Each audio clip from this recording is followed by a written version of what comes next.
Welcome to the Bariatric Mindset Podcast. I'm your host, Dr. Kristen Lloyd, mindset mentor, somatic coach, and transformational guide for those on the path to true healing. Whether you've had weight loss surgery or on GLP-1s or simply seeking a new way forward with food and your body, this space is for you. This podcast is a mission to change the narrative, unlearning the patterns that no longer serve you, moving beyond quick fixes into deep, embodied healing, lasting mindset shifts, and true self-leadership. We are healing from the roots, rewiring the mind, regulating the body, and returning home to ourselves. We are here for growth rooted in honesty and self-trust because that, my friends, is the foundation of healing. So grab your cup of joe or your H2O and let's go. Welcome back, everybody, to the Bariatric Mindset Success Podcast. I am your host, Dr. Kristen Lloyd, and I am joined by Coach Frances Vogel. Hey, how are you? I'm so excited to be here. We have such a great time. I'm so excited that you're here too. I love these episodes that we do together, and I'm really excited to dig in because we were talking about the holidays and how it's such a stressful time, and we had decided that we were going to put together this toolkit of protecting our peace, body, and sanity during the holidays. And as we were talking about how so much has changed in the world, there are a lot of things that people really need support with during the holidays when it comes to their weight loss journey. And it doesn't always have to do with what are you going to eat or what's on your plate, literally your plate, but what's on your plate socially, metaphorically, and what's going on in your life, and working through all of the social stuff, even the expectations. Yeah. Social anxiety has really become a more normal topic that we've discussed over the years. And I think it's always been around. I just think that now we're discovering, wow, this is actually what it is. So those that are socially uncomfortable are really struggling to push themselves a little bit outside of their comfort zones because we have isolated ourselves. The pandemic really isolated us, and those that geared more towards being solo and being more self-isolators have taken that and continued that type of lifestyle instead of maybe pushing a little bit and getting out and socializing a little bit more, because maybe there's some I can get away with not socializing. Maybe there's some society is accepting it a little bit more. Or on the flip side of that, those that didn't have social issues prior to the pandemic actually have started to have that anxiety that they did not have before and are being diagnosed newly with some of these disorders. And that can all intertwine, especially when we're dealing with these bigger events where we want to be social too. And that makes me think, do we have the capacity to be social? And that's why we come up with our points for today that we're going to dig into, because it's not just depression, anxiety, social anxiety, or seasonal affective disorder, which impacts people during the fall, winter season because of the change in the weather. And a lot of people during the winter or fall start to what I call turtle a little bit, like they go into their shell, and that's like where the comfort zone is. And shameless self-promo here is I wrote a Substack article recently called Cozy Not Complacent. So if you haven't read that or subscribed on Substack, go check that out, because it's really, really great to help you to work through to stay cozy during the season, but not complacent on your weight loss journey. But as we dig into more of a holiday survival and toolkit thing, the first thing maybe to address are the energy vampires and Santa hats, right? Which is when we go to family gatherings or get-togethers, it may be that we're seeing family that we haven't seen in a really long time, or you've got to go to mom's or dad's, or you may have elderly parents and you may be caretaking for them. And then you get together with other relatives or siblings, depending on where you are in the phase of life. And there's this saying that I remember from me as a teenager. I remember, you can pick your nose, but you can't pick your family. It's so silly, but it's when we have family wounds or toxic patterns or energy drainers. Actually, I'm going to share something that came from our coaching group that is a really great example. Is there is a woman that we work with, and her father-in-law passed away recently. And her brother-in-law is extremely toxic. And that is something that she has been having to deal with. Now, that's not necessarily a holiday thing, but it is such a great segue into when there are these family patterns. They may be in-laws, they may be a family member of our own, there's family wounds, energy drainers. That can take a lot out of us.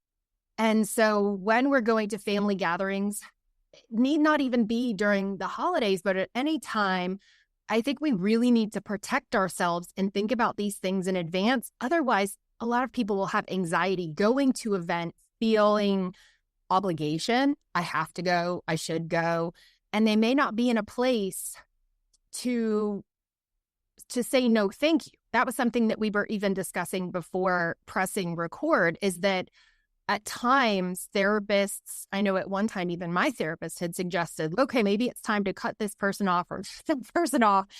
And I think we've got to really be in a healthy place to do that.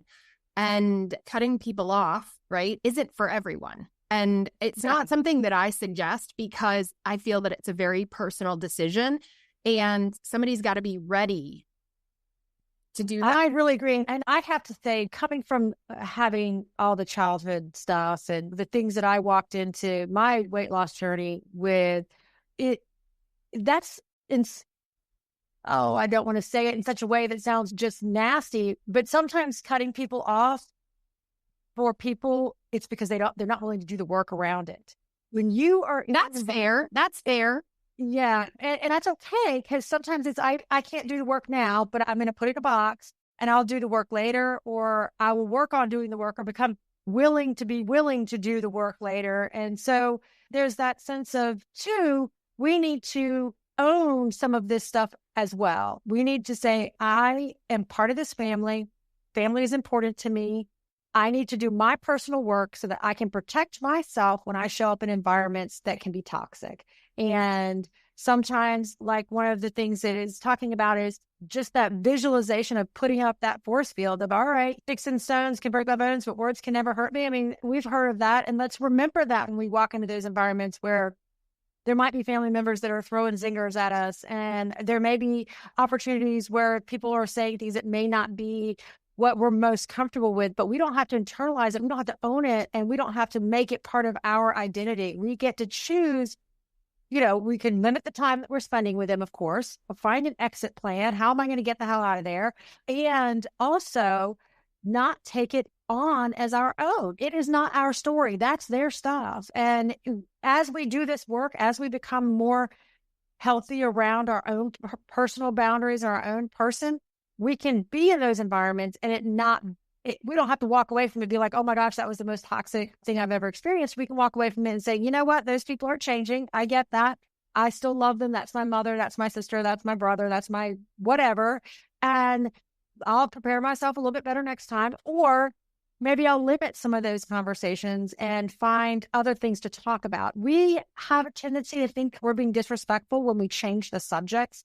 There are a lot of things right now that are off the table that we should not be talking about with some of our family members, and that will bring up nasty, negative.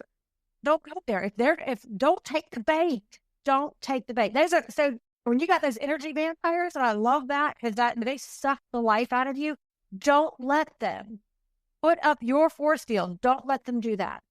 Yeah, I agree. And it's also knowing when to exit and not being afraid to exit. And I think a lot of times people are focused on, well, what are they going to think of me? Or it's a lot of head stuff. It's a Yep. lot of overthinking, and there could be that people pleasing component to it, or I have to go, so obligation, and not acknowledging our own discomfort, right? So if we are going to go to a gathering and we acknowledge that there will be some discomfort, I think mental preparation in advance, how am I going to handle this?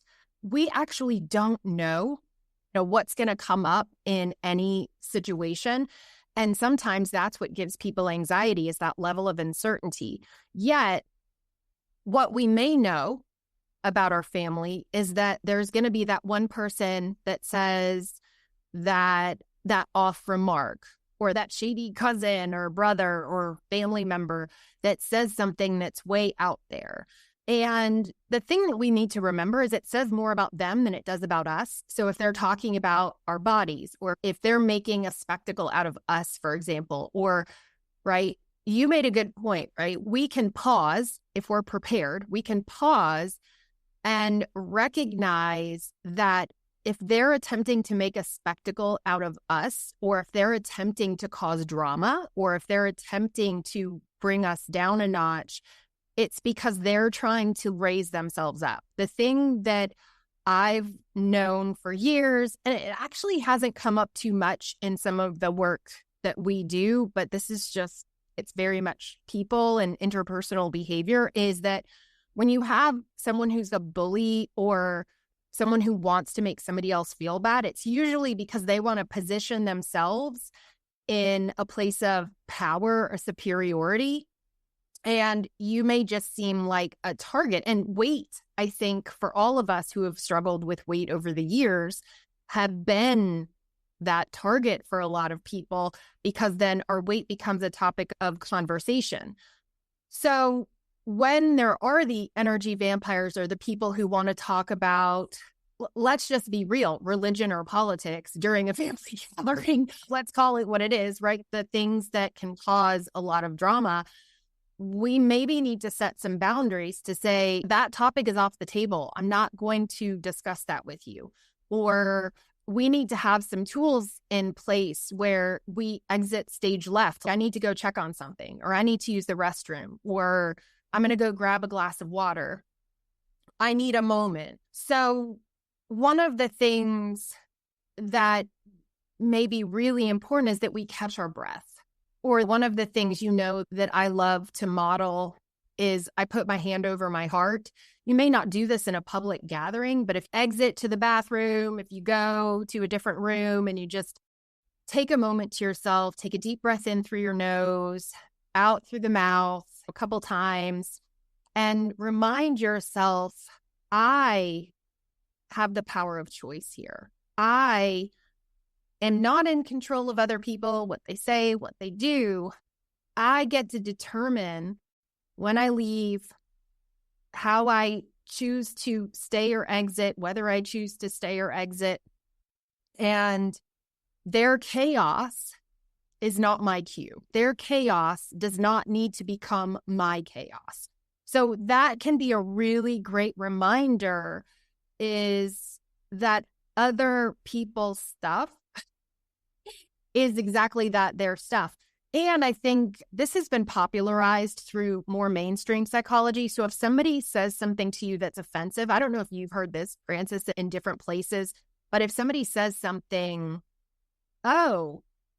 before you know it, you're going to be a bag of bones, right? So people they won't just say you've lost weight. They'll sometimes make a spectacle. So I don't know if somebody interprets a response as offensive. Some of the meeker, milder folks may struggle with this, but it's kind of like you turn your head to one side. Are you okay? Like, that saying, you okay? And yeah, why? And it could be that then we respond with, that's not okay, right? It's not okay to talk about my body. And I do realize that there are some people that may struggle with that, or with saying, are you okay, as a comeback, or even pushing back on some of the uncomfortable comments. Yet I think we've got to mentally prepare for family gatherings, for what could be said, for what might be said. but also not going too far down the rabbit hole because we can't predict everything, but knowing that we have skills and tools to handle it and that we're going to be okay, that nothing that anybody says to me is going to take me down. It is powerful. So that's why sometimes knowing what could be said, is there anything that they could say that could really wound me? And is that a determining factor? Do I just choose not to go because that's too much for me, my brain, my body, my nervous system? Is it toxic and unhealthy? Or can I go and recognize and maybe see all of them through a different light and recognize that they're going to say what they're going to say, they're going to do what they're going to do, and I'm not in control of their behavior. I can only be in control of me.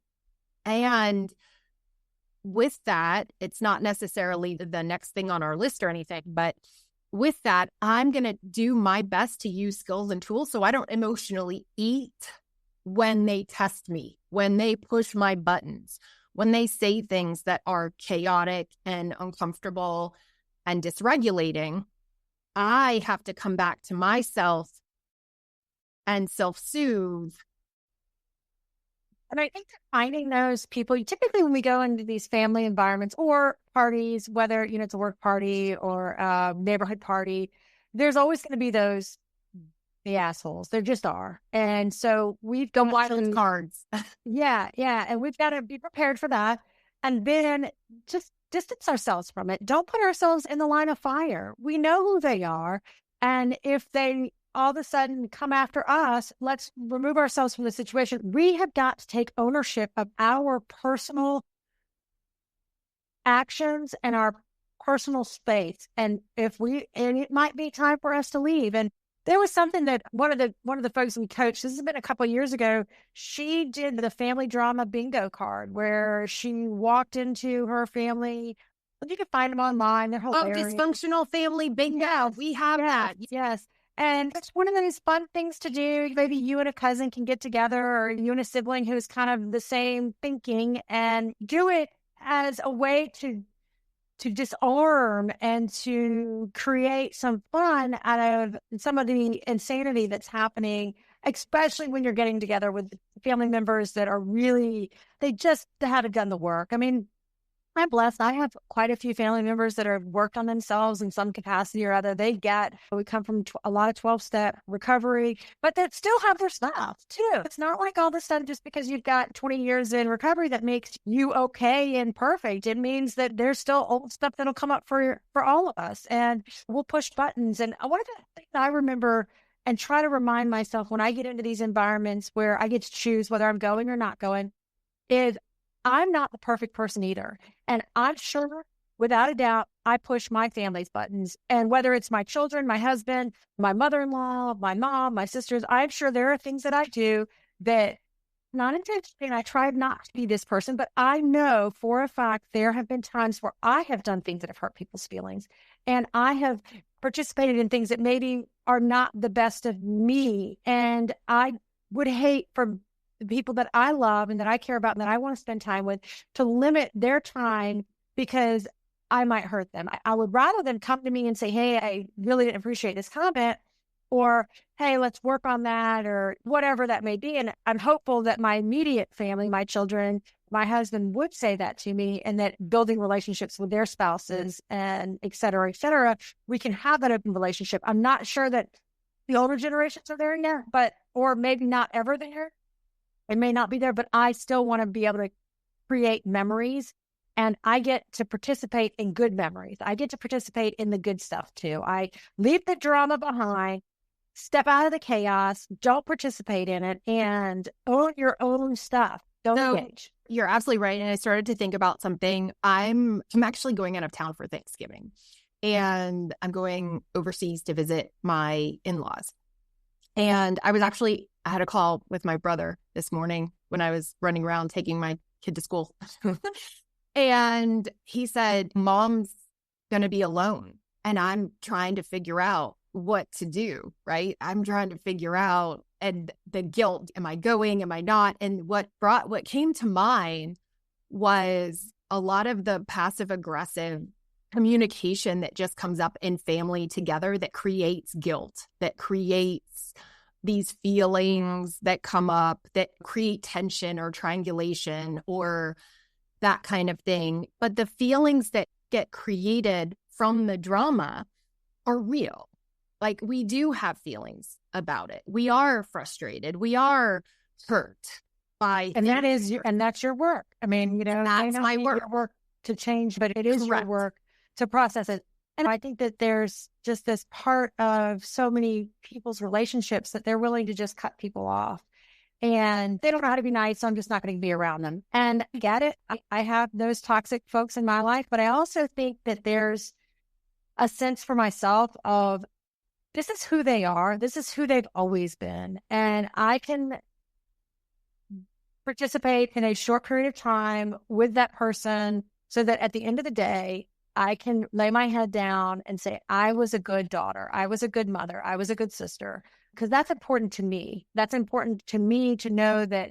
And I pray as my children get older that I'm not going to be that way. And that they have the compassion for us. Yeah. Parents, as we get old and things are said so many times without people realizing what's being said. You flip it, make a remark, or you do this. I mean, we had an incident not too long ago where one sibling said something and it just threw my mother into a whole tizzy. And it was unintentional. And it's because when we get around each other, all of a sudden we have thin skin. It's like, what happened? Why all of a sudden you get around your family, you become a doormat and you can't defend yourself, or you can't take a sarcastic remark. If you were hanging around with a bunch of girlfriends and someone said something kind of sarcastic, you might laugh it off. But God forbid a mother, a sibling, a brother say that to you, Lord, you just the end of the world. So I think that too, we have to really monitor our own feelings and not wear everything so outside on our sleeves, and just not be so vulnerable in those environments. Get a little thick skin, walk in there and say, you know what? Like I said earlier, sticks and stones. Right. I think that it also has to do with rapport. Well, sure. I'm really close to one of my brothers, and if he'll say, I don't have time for you right now. And I'm like, okay, bye. Yeah. And I don't take it. I don't take it. And we have really built that relationship. And there are some siblings, and really interesting, neither one of them will listen to this, but my sister has called my brother recently, and he does not have the mental energy to talk to her because she wants to kind of mother him, and he's like not about it. And so he hasn't called her back. And she said, do you know why he hasn't called me back? And I said, because I have a good relationship with her. I said, listen, he does not have the mental energy to handle some of the questions that you have, and you guys don't have the rapport that I have with you or that he has with you. And she looks at me and she goes, Sarah. And she was like, got it. I think at times, and this is just real life, guys, he doesn't have it's not just capacity, but he doesn't have the rapport to say to her, I can't deal with you right now, without being afraid that she's going to be offended. And I think that's a lot of what this is conversation. And how do we use use your words. But I think that for family, we're back to, you could pick your nose, but you can't pick your family. We have family that we don't have rapport with, which blows your mind, because it's like, yeah, but I've known this person since birth, or they've been in my life since birth. But that doesn't mean you have rapport with them. That doesn't mean you're in good relation with them. That does not mean that you guys can communicate in a way that doesn't set each other's triggers off. You know what I'm saying? Do. And I think that these events are not the time for you to heal your inner child. They're not. They're not. But can you get through it? Can you get through it? Because is it a couple hours? Is it a weekend? Are you guys going away for a weekend? I work with a lot of people who have a lot of emotionally immature parents. And those parents, we're not responsible for their emotions. We're only responsible for our own energy. We're only responsible for our own stuff. So if we can go into this going, hey, this is going to be like boot camp for a couple days, can I handle it? Or whatever. Or not anticipating, not jacking our anxiety up, but recognizing what can we do? And maybe even having a conversation like, Are we going to play Scrabble? Are we going to go out on the lawn and play football? What are the things that we're going to do? Or can we set the tone of what are some topics of conversation that are off limits? Where can we respect our boundaries? Not every family will have that or will do that. That's probably even more on the healthy side, right? Because you have the wild card family members. But those, I think, are the things that can we also go in not wanting people to say, you look so good, because sometimes feelings get hurt. That just popped into my head. Sometimes people's feelings will get hurt because they want the recognition. And then you also have people who don't want the recognition about, wow, you look great, you've lost weight, because that means different things for different people. And it does. And we're not responsible for their feelings, and we're only responsible for ourselves. And if someone says that to us, we need to take it for what it is. And what I have always worked on is say thank you and move on. Don't take it as, well, does that mean I was ugly and fat before? Or, right. Because I even find myself at times saying things to people that it's just because it's a social observation. We are humans. We forget that we're human beings. We make initial reaction moments at times where we say things that may not be, they didn't go through all that filtering in our head. And you see somebody you haven't seen in 2 years and they've lost 50 pounds. The first thing you're going to say is, oh, wow, my gosh, you've lost weight. You look great. Does that mean they did not look great and healthy before? Not necessarily. Right. And we got to understand and give compassion and grace to people, especially even those that have done work. I'm telling you, I have said that to people as well.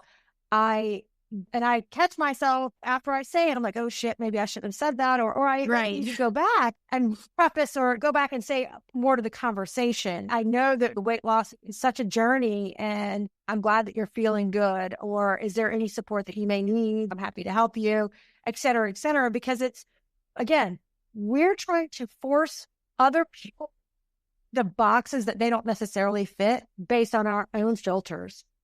And we need to own some of that too, that we're trying to do that. And I think that even going even deeper to that is, all right, so we have these family situations where we've got this drama, we've got all this stuff that's going on.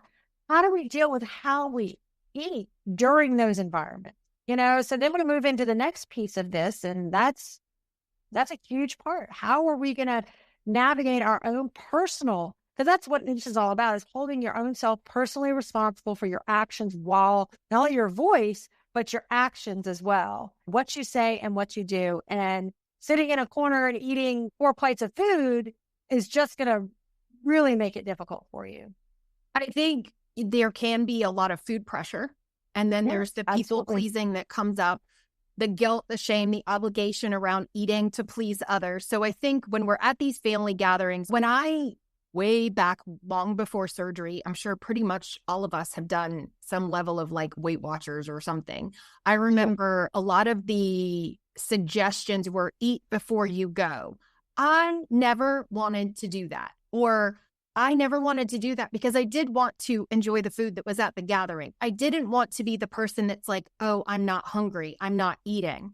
So those types of things were uncomfortable. The things that I do and that I recommend to other people is that I kind of go around the table once, especially if it's like a buffet, and I look at, okay, what am I really interested in? And again, this is more of a dietitian, I think, tip or whatever, but I crowd out, not cut out. And I remember, because I had surgery in October, Thanksgiving was rough that first year. But one of the things that I prioritized, yes, was the turkey. And I've never been a mashed potatoes person. And I just remember pre-op that mashed potatoes and some of the carby things, I'm also not a mac and cheese person, shocker, but those were filler foods for me because they would fill me up. They weren't necessarily what I really wanted. So now that I have less real estate, right, because having weight loss surgery, I prioritize the protein. And then I do like, what we call stuffing or dressing or whatever. but I can have maybe a spoonful of it and I'm satiated. Like it's enough. So I think we've got to look on what am I choosing, right? I hate, this is going to be funny.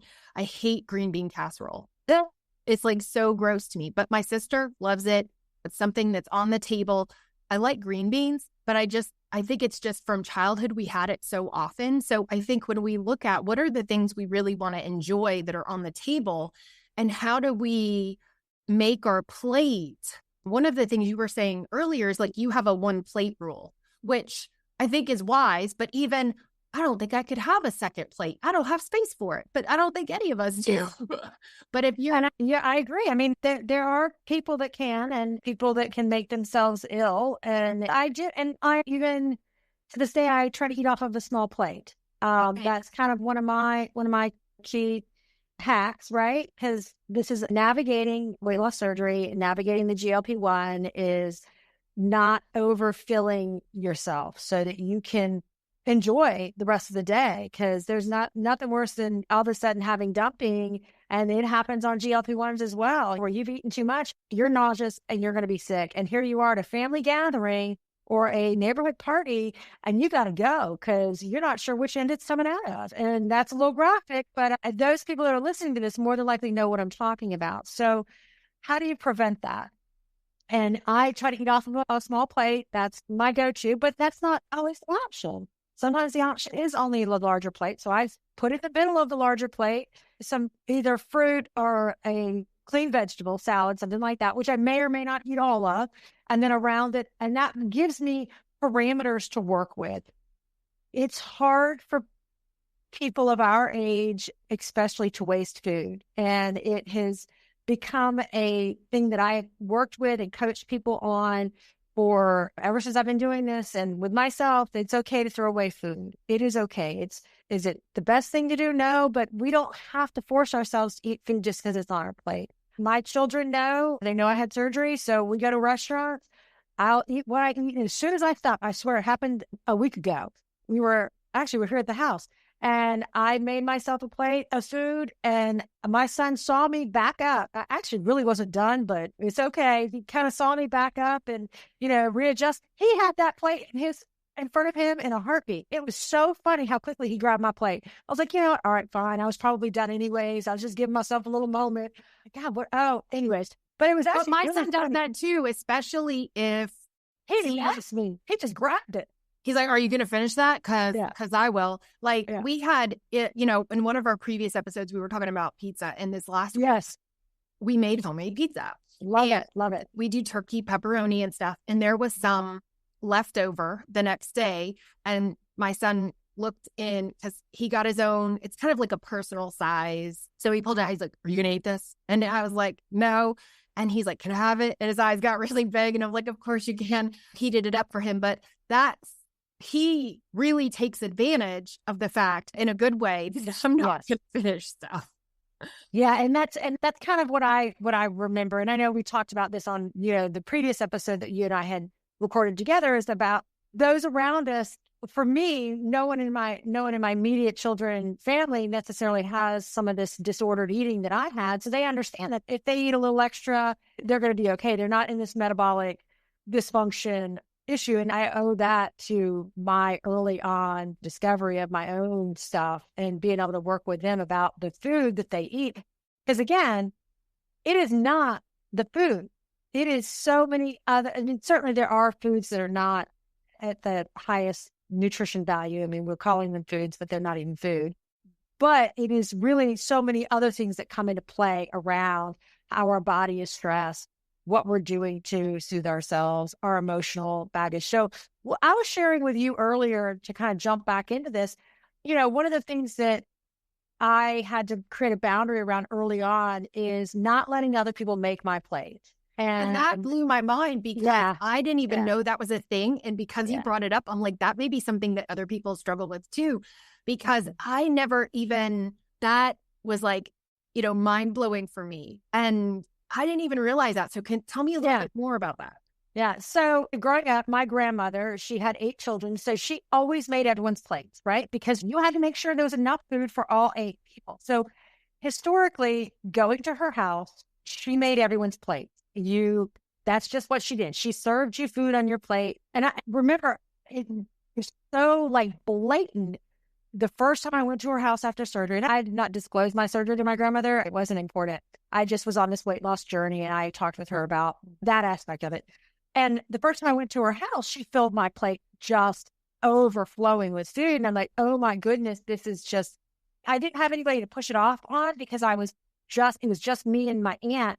And I was like, what am I going to do with all this food? So I'm pushing the food around on the plate. And it was February after extra. Anybody wants some? Yeah. Well, there was no one for me to get to. I mean, it was really, so it's 4 months after surgery. And so I was still really, really, really early. And then there's that issue of throwing food away, right?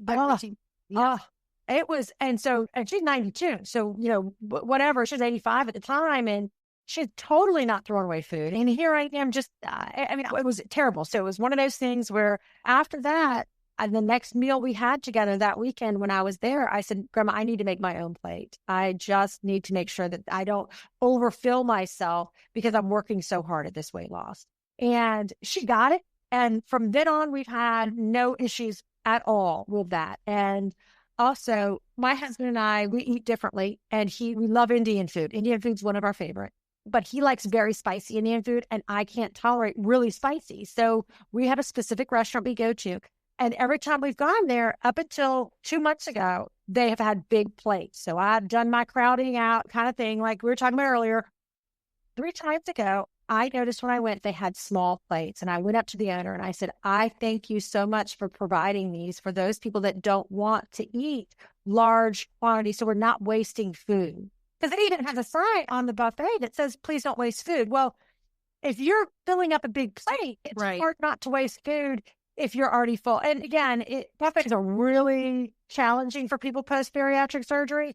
So that I just told him, thank you so much for providing those for those of us who want a little bit, but don't want to have huge portions of it. And I didn't tell him I was a bariatric patient, but he was, oh yeah, absolutely. We just don't want to waste food. I'm like, thank you. So that was just a little story. I went on a little tangent with that, but that's my food stuff, my holiday and food stuff. No, I love it. And I think that we can honor our food, we can honor ourselves, and with food, through celebration and through connection. But, the reframe there, I think, is that food is such a representation of connection, love, community, celebration, but also recognizing that it's not compliance. And I think your story illustrates that, where you were ready to be essentially non-compliant. Like compliance was, if you have to eat that it. Word, yeah, you have to eat it. You have to eat what's put on your plate and don't waste. And being in compliance with that goes against your boundaries. It goes against your body's needs. And so we need to recognize where food for a lot of families is compliance. And I even remember a lot of people are food pushers, right? There's a lot of food pressure. And did you get enough? And are you eating enough? And, the grandmothers, you hit it on point. Even my mother-in-law, she's like, you didn't eat anything. And I'm like, I did. But, my husband's family, they're very carb heavy. And she's learned over the years, I need more protein. And she's like, here's some eggs, here's some chicken, here's some this. So they're very lovely. But then she's like, you didn't eat anything. And then she'll tell my husband, like, she didn't eat anything. I'm like, I'm eating. Don't worry. And she's kind of backed off. I think it was more heavy in the beginning when she didn't really know me. And and now that we've been married over 15 years, now she's like, Kristen will find something to eat. She'll figure it out. But I think that's the other important thing, is that we're not being pressured, and that we learn our own boundaries with that, right? And then also maybe like a 2-bite rule or 3-bite rule. I was thinking about something earlier, is there's pies a lot of times. And I don't always want pies, but one of the things that I've learned to do, and again, this requires us to do things out of the box. And if I want like a little piece of pie, I'll put it on my plate.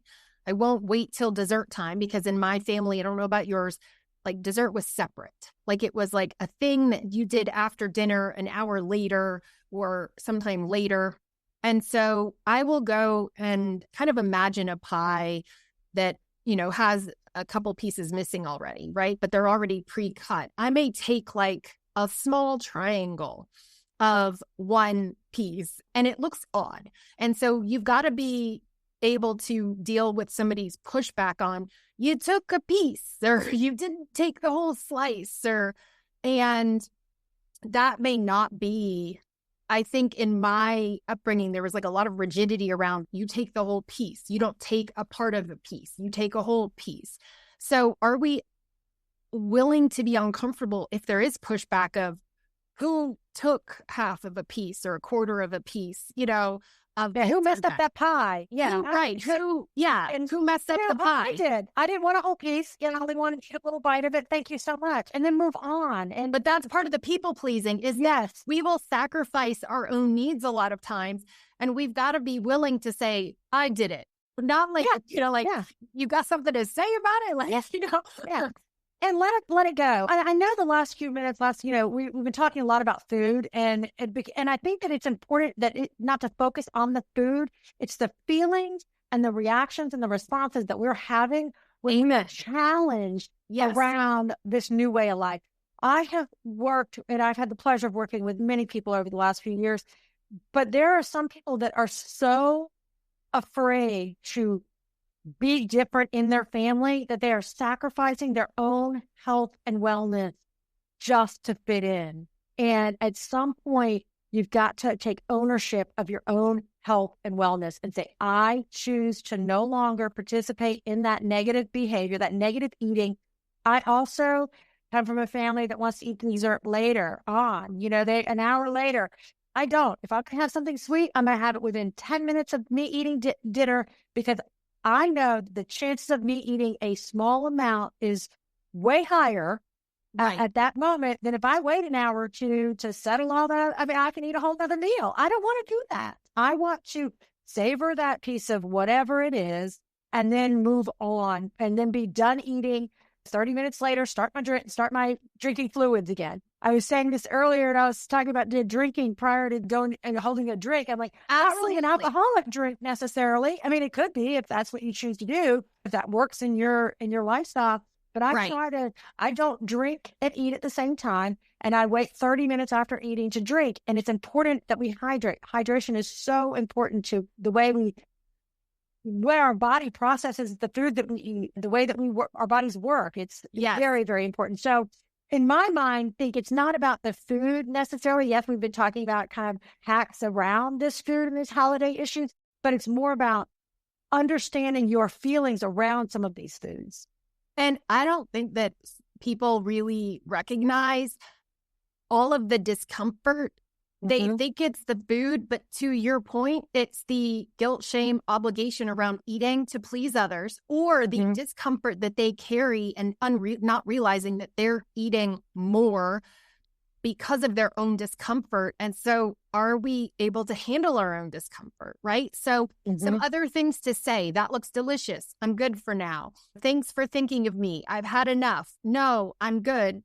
I'm full, I'm satiated, whatever you want to say. No is a complete sentence, right? So amen. No is a complete sentence. No is a complete sentence. When guilt rises, right? Breathe into it instead of negotiating it. We want to recognize that, the guilt is, yes, uncomfortable, but can we be patient with ourselves when it comes up? Because we're not doing anything wrong. And guilt is very much a socialized emotion. Another food boundary mantra that we may use is, I can have anything I want, but I don't need everything. And then recognize again the portions and that kind of thing. Notice where you feel the guilt or the pressure in your body around certain expectations, around the idea of overcommitting, overeating, or over-explaining. Like, you do not need to explain your food stuff or why you eat the way you eat to anybody else. It's, oh, well, why aren't you eating? This is just how I eat now, right? You do not have to explain it, right? So notice where you feel any of this stuff in your body and exhale it, like let it out. Literally move your body to release any tension that you may be carrying. And this may be that you do some stretches. Again, what people a lot of times, I'll look silly. they'll think I'm crazy. Go out for a walk. Again, there's this idea that we have to over-explain every little thing, and we don't. You're absolutely right. We don't. And I think that we get into that mindset of, oh, well, they're gonna think I'm weird, or and these are judgments. And we need to not judge ourselves in these environments. And you put together this great kind of outline for us to go over during this call. And I know we're getting to our time. And so there's a lot of great nuggets. And I think it's important in understanding that we can navigate it with grace and with personal boundaries, and we can enjoy ourselves. We don't have to get the joy out of this. We got to find the fun. We did talk a little bit about the body. I think really, I just want to come back to unsolicited comments about body or weight. Here's some just quick script. I'd rather not talk about my body. I'm focused on how I feel, not just how I look. And just like what you said a little while ago, thank you, right? When people talk about your body, right? And a great energy practice is, again, that hand over heart, or just taking a deep breath in and letting it out. And really a boundary reframe is, I don't owe anyone an update or an explanation about my body. And sometimes people are just like, well, what are you doing? What is your plan? And I think it's a case by case basis, right? Because we could go down the rabbit hole. And I think you need to know, is it someone who's genuinely interested and wanting support and help for their own journey? Or is this kind of an expose? So I think you need to know who those are. The other thing are the creepy uncles, the creepy old men, the disrespectful comment, the unwanted stares, the harm, what we call the harmless touches, but really they are a physical boundary violation. It's important that we do share, this makes me uncomfortable. You know, if you freeze, just remember that's your nervous system protecting you, right? Discharge it later through maybe some shaking, some tapping, some brisk walking. And remember, you are not required to be polite to predators, right? So it's important that you say, I do not shrink to make others feel comfortable. So we don't want to just say, oh, that's creepy Uncle Joe or creepy Uncle so-and-so, or, you know, that's just how grandpa is. You may even want to say, listen, Papa, or whatever, that's not cool. Don't slap me on the butt. I've never had that in my family. In that regard, I told you this before. I had an uncle, he's been passed for many years. He called me lunch, and I didn't realize what that meant until much later. But there are those other kinds of things, and it may not happen at our age, but it may happen to folks younger. It may still happen to women our age. It may happen to our kids, so that's the other thing, is that we're also saying, hey, this isn't okay. And we're not making a spectacle of it. We're just having better boundaries. And then I think the other thing is, we want to check our battery. We want to manage capacity, check our battery before committing to some of these events. Social exhaustion, sensory overwhelm, and too many shoulds, right? So I think we need to manage our shoulds, right? And I remember teaching a class a long time ago about not shoulding all over yourself, right? Yep. And so yet there still are some shoulds that we carry that do feel like obligation, but they also feel like important, right? So the one thing that you said earlier is, somebody may not resonate with, I want to be a good daughter. And then there's somebody else that may say, that is really important to me. So we need to recognize what our values are and how our values then create what we operate from in terms of our shoulds. So yes, checking our battery level before committing on a scale of 1 to 10. Can I handle these people? Is it better if I go or stay home? Am I going to feel bad if I don't? Not bad in a guilty way, but the other thing that we talked about that we didn't even bring up is FOMO, like fear of missing out on food, fear of missing out on the gatherings. And then we need to build in decompression days between gatherings, saying no to events that cause your peace. And you don't owe anyone your exhaustion. The other thing to recognize, and I'll say this and then we'll kind of wrap up, is we're evolving, right? So I know I'm 12 years post-op. Gosh, Frances, I forget. You're what, 8 years or something? Going on 8 post-op. 8 in November. Right. So there are some folks that may be listening to this that are newly post-op. There are some that may be just as far out as we are. Your family still sees the old you. Your family will still see, oh, I made you this, right? Oh, you love chocolate banana bread. And you're like, Mima, I don't eat that anymore. Or so we also want to recognize and affirm to ourselves that version of me that they knew or that they're still cooking for, that version of you may not exist anymore. So we need to stand grounded in our adult self, observe the triggers, and be tender with ourselves, but maybe also with our family. And you can accept a gift and give it away. You don't have to accept it. You can say thanks, but no thanks. And then who you want to maybe ask, who did I become around them? Who do I want to be moving forward? And who is showing up as you to these family gatherings? Because when we're doing healing work, we change, but other people who are not doing the healing work, they don't change. So it can become uncomfortable. So there may be old roles that they see us in, especially family that are the food pushers, all these things that we've talked about, or I made you this special thing. And you're like, yeah, I can't eat that, air quotes, or I don't want to eat that, or it's triggering. That's we could talk about that later, but those are some things that may be triggering that we need to think about ahead of time to prepare others and maybe even educate others. That's not who I am anymore. I'm not the person who eats 6 plates. I'm not the person. It's like I'm not that person anymore. Yeah. And I think that too, just understanding and having some compassion, just like we're giving ourselves grace and compassion at these events, because listen, this is not going to go as planned always. We're going to have Grandma Jo, and she's going to make that cake, and we are just not going to resist that piece of cake. There's going to be those times. Allow for it. Allow for it and prepare for it and understand that there's going to be opportunities to celebrate where food is involved, but also give those around us compassion and grace as well.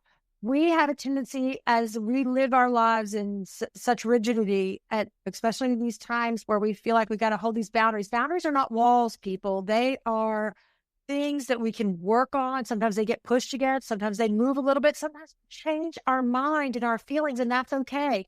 If you work on what your boundaries are and maybe do a little deep dive into what you think boundaries are, you may be wrong. People really think boundaries are walls, and they're not. They're not. And if you think of a boundary as a wall, take a deeper look, take a deeper dive. And I know you've got some stuff on that too. Yeah. You offer, Kristen. And before we go, you were mentioning to me one of the things that you offer, which has been an amazing resource to your clients, is the How to Survive the Holidays Masterclass. And it's just been fabulous for so many people. And for those that really want to take a deeper dive into this, especially right now, I don't know when this episode's going to drop, but I'm assuming it's going to be before Thanksgiving, or I hope it will be.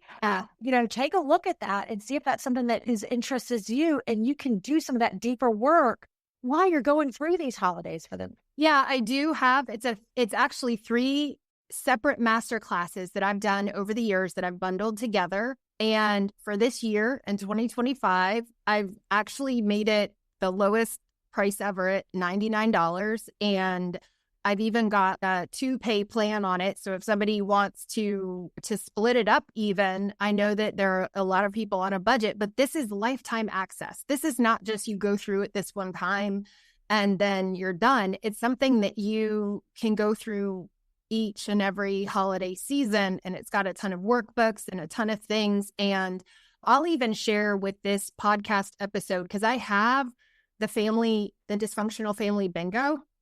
Oh, so great. I love that. Thank you. And then that's something that's also inside there. So there are a lot of different tools and techniques that I share in there in terms of tracking over the holiday season, because that's the thing. And I even had a couple people from Europe, it was really interesting in our group. And they had said, what do you mean holiday season? For us in the US, holidays go literally from Halloween to New Year's. So when I say the holiday season, there are so many people who put off their journey. And I'm telling you guys, if you've listened to the last episode or episode from a few times ago about Halloween and prepping, do not procrastinate your journey. This is not a diet. This is not a deprivation. You're going to have these foods. You're going to enjoy. That's life.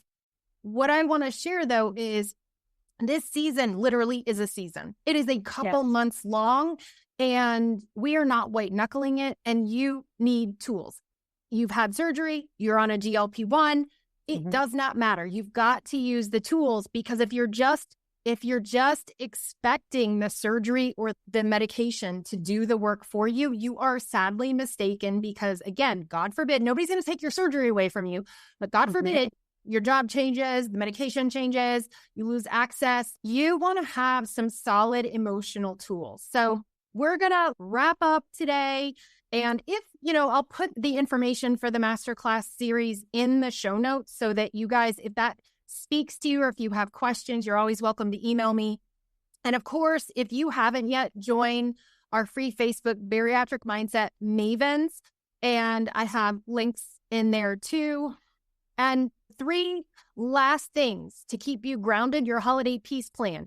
3 events that you're excited for. Write it down. Write down 3 boundaries that you'll hold for yourself, 3 rituals or routines that can refill your energy, and kind of like a closing mantra or something to say to yourself, I'm choosing presence over perfection. I'm choosing to align with my peace over perfection and my progress. I protect my peace like it's sacred, because it is. You are sacred. Your journey is sacred. And that's why we're doing this, to connect with ourselves, to connect with our family, with love.